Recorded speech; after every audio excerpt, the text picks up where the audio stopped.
जय श्री कृष्णा।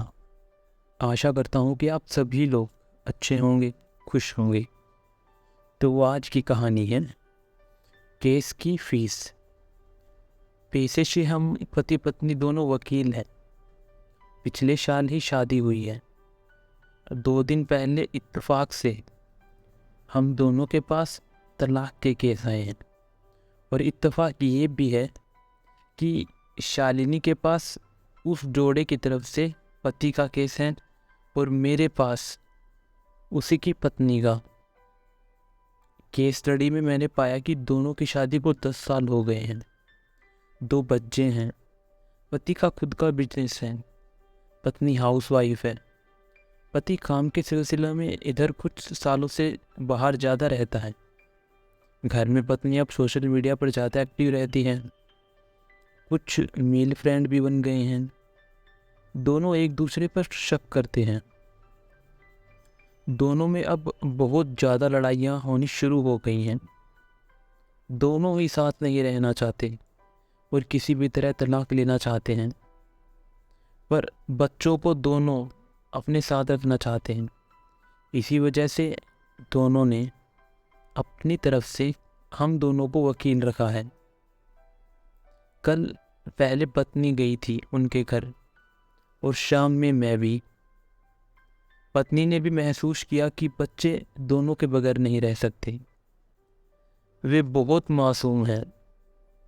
अगर ये तलाक हो गया तो उनसे उनका बचपन छिन जाएगा और मैंने भी यही महसूस किया। हमने एक चीज़ और महसूस की कि दोनों पति पत्नी के बीच प्यार पूरी तरह से ख़त्म नहीं हुआ है, बस शक ने उसे कमज़ोर ज़रूर कर दिया है। आज मेरी पत्नी उस क्लाइंट के ऑफिस में है और ठीक उसी समय मैं भी मौजूद हूँ उसकी पत्नी के साथ घर में। जी, कुछ भी करके बस ये हो जाए कि मेरे साथ ही मेरे बच्चे रहें, नहीं तो वो इन बच्चों पर ध्यान नहीं दे पाएंगे। तभी मेरे फ़ोन पर मेरी पत्नी शालिनी का फ़ोन आया, जिसे मैंने पेपर वगैरह देखते देखते स्पीकर ऑन कर टेबल पर ही रख दिया। शालिनी ने कहा, हेलो, कहाँ हो तुम? मैंने कहा, मैं अपने एक क्लाइंट के साथ हूँ।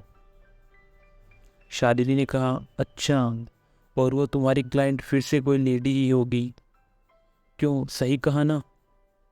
मैंने कहा, ये क्या बकवास है, बेवजह कितना शक करती हो तुम, और यही सवाल मैं करूँ कि तुम कहाँ हो और किसके साथ हो?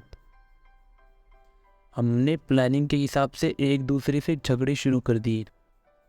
मेरी क्लाइंट मुझसे नाम जोड़े जाने के बाद तमतमा उठी। गुस्से में मेरी क्लाइंट ने मेरी पत्नी शालिनी को कहा, देखिए, ये सिर्फ मेरे केस के सिलसिले में मुझसे मिलने आए हैं, आप बेवजह इन पर शक कर रही हैं। तभी दूसरी तरफ उसके पति मुझसे बोले, सुनिए, शालिनी जी एक सभ्य और सुलझी हुई महिला है। अपने पेशे की वजह से वे मेरे साथ ऑफिस में है, और आप पति हैं, इसका मतलब ये नहीं कि आप अपनी पत्नी पर बेवजह शक करें। मेरे चेहरे पर मुस्कान खिल गई। मैंने कहा, बिल्कुल सही, फिर आप अपनी पत्नी पर क्यों शक करते हैं? उधर से शालिनी की आवाज़ आई, हाँ मैम, सर भी तो अपने काम और परिवार के लिए ही बाहर रहते हैं। तभी मैंने देखा मेरी क्लाइंट की पत्नी की आंखों में पश्चाताप के आंसू थे। वो सर झुकाए कुछ सोचने लगी।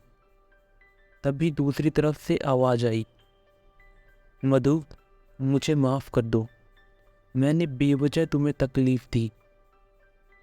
उनकी पत्नी ने टेबल पर रखे पेपर को फाड़कर डस्टबिन में डाल दिया और अपने आंसू पोंछते हुए बोले जा रही थी, राज, तुम भी मुझे माफ़ कर दो। मैं तुम्हारे त्याग को समझ ही नहीं पाई कि तुम हम दोनों की अच्छे भविष्य के लिए बाहर रहते थे, पैसे कमाते थे। दोनों मासूम बच्चे दूसरे कमरे में खेल रहे थे। मैं अपना बैग उठा ये सोचते हुए चलने को हुआ कि इस पेशे से पैसे तो हम आगे भी कमा लेंगे, पर इन बच्चों का बचपन बचाकर जो खुशियाँ कमाई हैं वो फिर शायद कभी ना कमा पाऊँ। दरवाजे पर ही था कि राज की पत्नी मधु की आवाज़ आई, सर आपकी बाकी की कुछ फीस। मैंने पलटकर हंसते हुए कहा, इन बच्चों की खिलखिलाहट ही हमारी बाकी की फीस है मैम।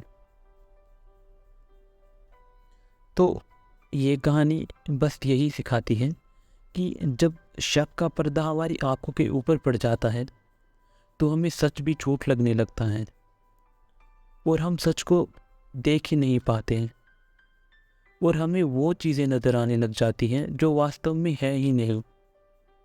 इसलिए शक करने से पहले एक बार ठंडे दिमाग से वास्तविकता को जान लेना अच्छा होता है। तो आशा करता हूँ कि आपको कहानी पसंद आई होगी। राधे राधे।